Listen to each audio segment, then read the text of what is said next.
Good day, students. In the previous class, we had dealt with the parts of speech, which included noun and pronoun. Today, we'll be dealing with verbs. You must have known that yes, all the doing words or the action showing words are called as verb. Now, we'll be knowing the definition of verb here. A verb is a word which is used to tell or assert something about some person or thing. So, the person, if, or how the person feels, how the person talks, how the person walks, goes, and all the action showing words are called as verb. A verb which tells or asserts something, and it has come from the Latin word verbum. Okay. Now it is also called so because it is the most important word in a sentence. For example, let us deal with the examples of different types of verbs. So what a person or a thing does, like hurry, laughs, and clock strikes.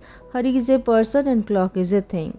What is done to a person or thing, like hurry is scolded and the window is broken. What a person or thing is, the cat is dead, glass is brittle, okay, or she is a beautiful girl. So in that case, you say the different position of the verbs here.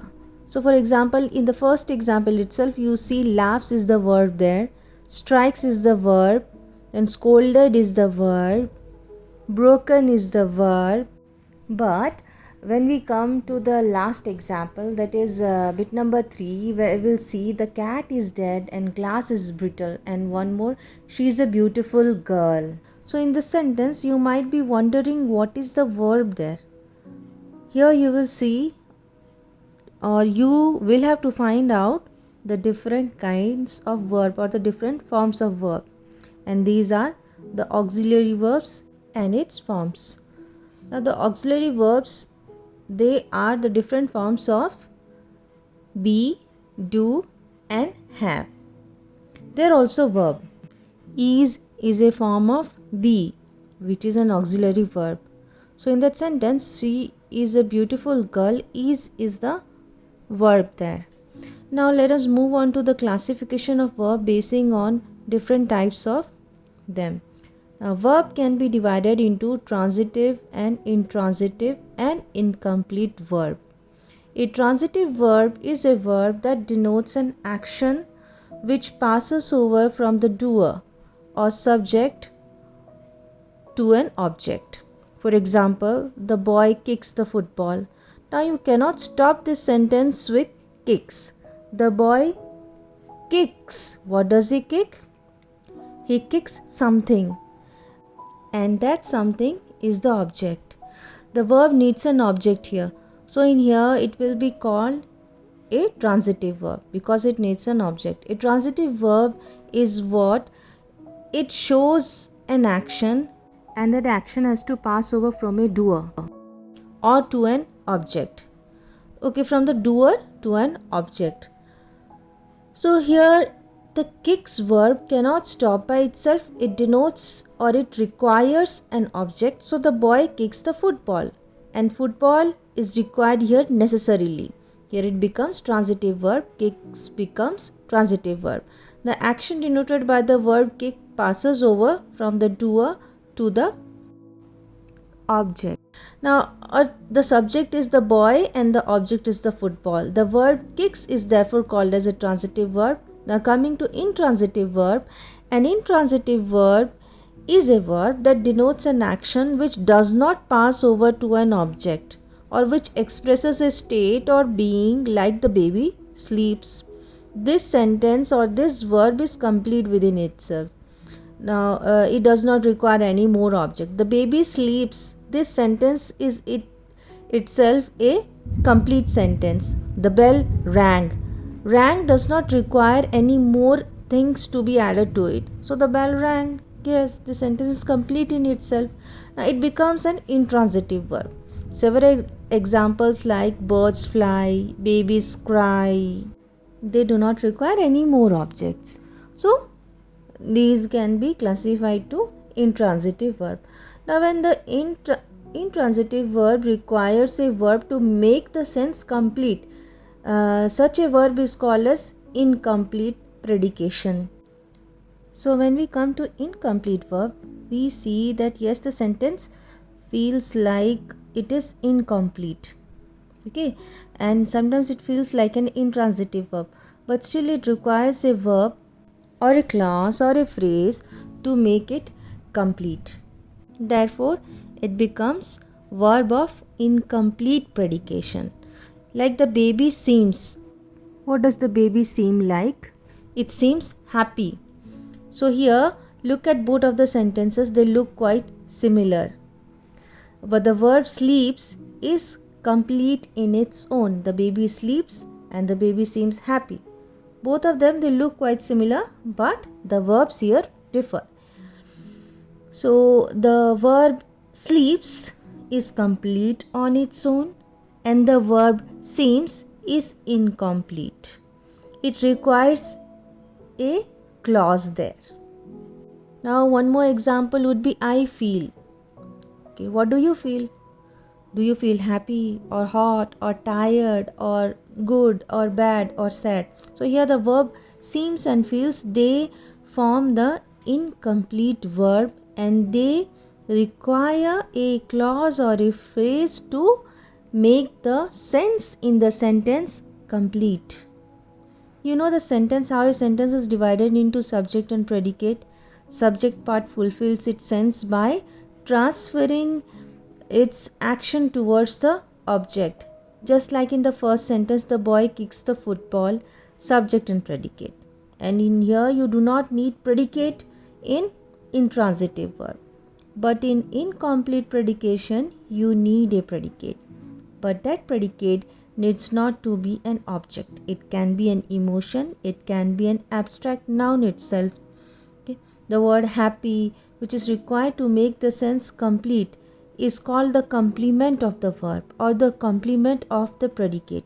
It does not require to be an object. Moving on, let's move on to the types of verb basing on its usability or its position in a sentence or the way it determines either the tense or the mood of the sentence.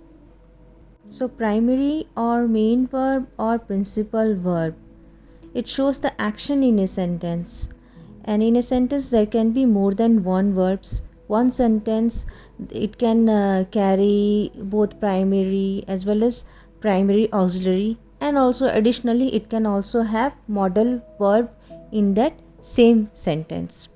So when let us take an example. She says to me that she cannot do it properly.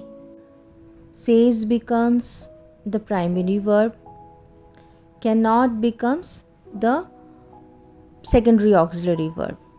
Okay, here can and cannot, they are the modal verbs, but in absence of the primary auxiliary verb, we can take can or cannot to be the only auxiliary verb there or the linking verb there.